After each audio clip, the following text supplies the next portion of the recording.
주변 사람들을 많이 의식하면 파시스트가 될 수 있다. 자, 누군가를, 특히 약자를 왕따시키는 행위는 나이가 들면서 시작된다는 연구 사례입니다. 파시스트는 장애가 있는 분 또는 아이를 무조건 엄하게 키워야 되며 여성을 대등하게 보지 않으면서 우월감을 느끼는 또래의 못난이 행동의 원인은 바로 타인을 지나치게 인식해서 또래의 생각과 함께 해야지 된다라는 강박, 그런 것에 강화된 말로 들립니다. 자, 또래의 생각과 함께 해야지 나 또한 왕따를 당하지 않는다는 이것이 바로 파시스트의 기본적인 거라 봐야죠. 구구의 특징이라 봐야 됩니다. 자, 영어 강사의 선택에 있어서도 학생들은 또래 아이들의 평가가 좌우되죠. 단과학원에서 칠판을 지우는 알바 학생도 있었어요. 지금은 없어졌을 겁니다. 그 아이 중에선 사수하고 모우수도 있었어요. 사수하고 성적이 높은 학생이 있는데 이 학생이 주변 학생들의 평가를 좌우합니다. 이 학생들이 강사 평가를 하면 많은 학생들이 그를 따라가요. 절대적인 아이가 된 거죠. 그 아이가 영어의 절대적인 강사 평가에 영어의 절대적인 기준이 됩니다. 그 아이가 사수한다는 것 자체가 사실 잘못된 길로 가고 있다는 건데요. 기본적인 상황 판단을 못하는 아이일 수도 있어요. 누구를 판단할 수 있는 능력이 있겠어요, 그런데? 삼수, 사수 이렇게 시간을 낭비하도록 유도하는 학원 강사도 문제이지만 그렇게 해서라도 의대를 가야 한다는 사회도 정상은 아니죠. 어느 나라에서도 삼수, 사수에서 의대를 가는 나라가 있나요? 그것만 보더라도 이건 보편적이지도 않으며 우리가 특별하지도 않으며 특이한 겁니다. 이 특이한 것은 우리가 모르는 오지 세계를 가면 코에다가 뭘 뚫거나 입을 뚫거나 목에 이상한 걸 다는 우리는 그걸 보면서 특이하고 좋다는 생각은 안 들죠. 바로 이것도 우리나라가 그런 특이한 현상 중에 하나입니다. 자, 이런 아이들이 생각하는 영어는 어떨까요? 제가 보았던 이런 아이들은 꼭 이렇게 생각해요. 영어는 정확하고 명확한 뭔가를 원해요. 구문 분석이 그 대표적인 경우가 되겠죠. 그리고 단어는 그 양을 중요시 여깁니다. 학습량. 몇 단어 알고 있어야 된다. 단어는 정말 많이 알아야 된다. 이런 기본적인 것으로 대변되는 바로 단어 학습량. 그 문제풀이. 누가 문제풀이를 잘한다. 뭐 있다는 거. 자, 리스닝을 언급하지 않죠. 왜? 리스닝을 언급하는 강사가 많지 않기 때문에. 본인들도 어떻게 가르칠지 모르기 때문에 그렇기도 하고요. 우리나라 시험도 문제가 있기도 합니다. 영어 강사들의 생각에 사실 가스라이팅 당했다는 것을 본인은 몰라요. 그리고 점수가 이들의 모든 것을 대변하기 때문에 인격도 점수에 비례한다고 생각하는 것 같기도 하고요. 자, 이렇게 우리 아이들은 잘못된 영어 학습에 의해서 그냥 영어로 끝나는 것이 아니라, 그걸 끝나면 오히려 영어를 포기하면 그만이잖아요. 끝나는 것이 아니라 인생 자체에 대한 판단도 이 영어 학습에서 오류를 일으키고 있어요. 그러면 영어를 학습으로 보기 때문에 자기가 얼마나 노력했느냐의 관점에서 인생도 바라보기 때문에 노력이 나쁜 건 아닙니다, 분명. 그러나 노력으로 모든 것이 다 된다는 능력주의는 문제가 있습니다. 이게 파시스트거든요. 구구의 특징은 능력주의죠. 히틀러도 그랬습니다. 히틀러도 능력주의를 강조했죠. 이거는 폭력성으로 다시 폭력성으로 바뀌기 쉽습니다. 왜? 능력 없으면, 장애인은 능력이 없죠. 그러면 필요 없는 인간이 되는 겁니다. 아이는 능력이 없죠. 그럼 혼내야 될 대상이 되고요.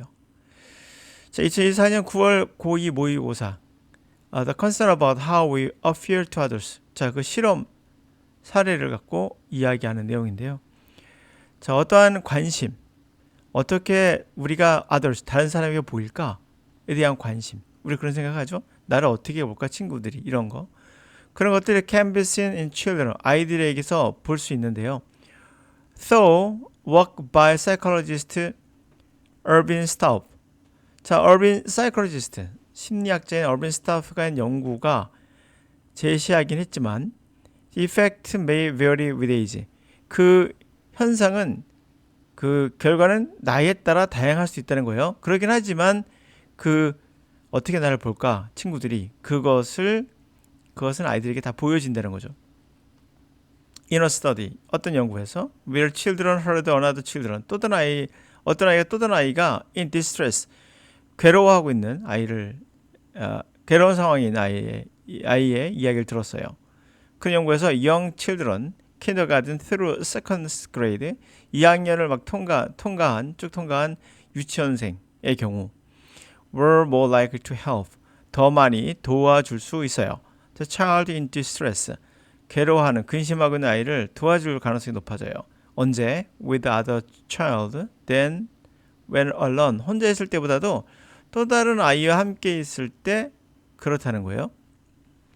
의식한다는 거죠. 그러나 for older children 나이가 들면 더 아이가 first and sixth grade 4학년, 6학년 때는 effect reversed 그 결과가 역전이 됩니다.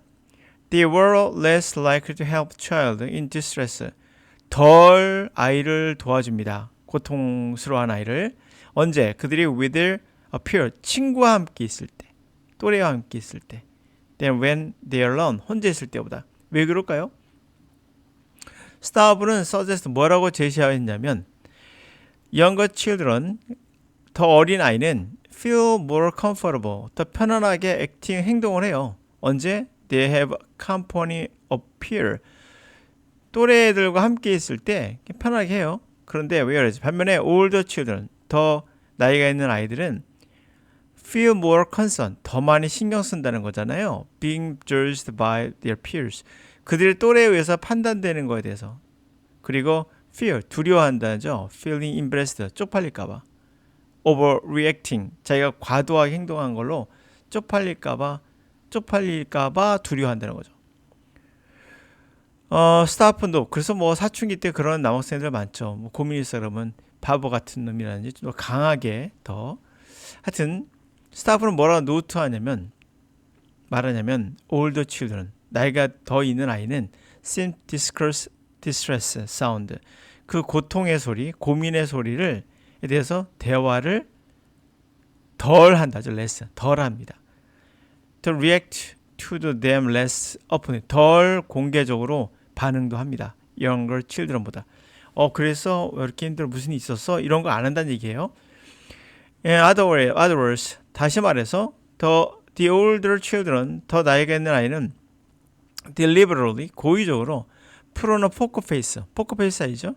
상대방이 내 마음을 못 읽게 하는 거 포커페이스를 하게 됩니다. in front of their peer 그 동료들 앞에서 이거를 보시면은 자 포커페이스가 얼마나 위험한 건지를 보일 수 있는 게 역사적으로 보더라도 여러분 히틀러라는 사람이 전쟁을 일으킬까요? 라고 궁금해했던 영국의 또 프랑스의 관료들이 총리들 같은 관료들이 만나고 나서 이 사람은 전쟁할 사람이 아니야 얼굴 봤더니 포커페이스를 한 거죠. 그러나 알다시피 그 처칠은 이 사람이 전쟁할 거라는 걸 알았죠. 이렇게 포커페이스를 하거든요. 이번에 12.3 내란 사건도 보면 나와서 군인들이 거짓말하는 거 잘 많이 보셨죠. 저도 속을 정도로였어요. 저 사람 정말 아닌 것 같은데 했는데 알고 보니까 또 아니었던 거예요. 이런 사람들은 아마 어렸을 때부터 포커페이스가 훈련이 되어 있을 겁니다. 친구들에게 자신의 마음을 들키지 않는 훈련들이 이게 얼마나 무서운 건지를 알 수 있어요. 우리가 가면 갈수록 이런 포커페이스하는 얼굴들에게 우리 많이 속습니다. 그게 얼마나 안 좋은 건지를 여러분 깨우치고 있는 거예요. 지금. 자, 그래서 이게 어렸을 때부터 키워진 폭력성, 이 포커페이스, 상대를 의식하는 거 이런 것들이 좋은 것은 아니다는 거죠. 우리가 어찌 보면 이 파시스트 구구가 키워주는 게 이것이 아닐까라는 그런 연구 결과가 아닌가 한번 생각해 봅니다. 여러분들의 그런 의미에서 영어도 마찬가지예요. 주변에 있는 파시스트가 하고 있는 그 영어학습법은 바로 이겁니다. 이거 다 영어학습법이 자체가 파시스트예요. 그렇게 말할 수 있습니까? 네, 말할 수 있습니다. 그 이유는 구문 분석과 같이 명확한 해석 이런 것은 엄청난 노력이 들어가야 돼요. 엄청난 노력에서 얻은 것들을 자기가 얻었다고 생각하거든요. 그러면 그들이 영어를 잘 하느냐? 그렇진 않아요. 예를 들어 수능을 98점, 95점 맞는 아이들이 영어를 잘하느냐? 못하진 않지만 우리가 생각하는 전반적인 영어에서는 그렇진 않아요.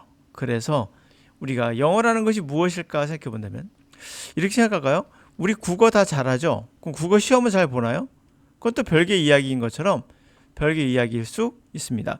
미국 사람들이 우리 수능을 봤을 때 점수가 98점 나오는 학생들은 거의 없었던 걸로 알고 있어요.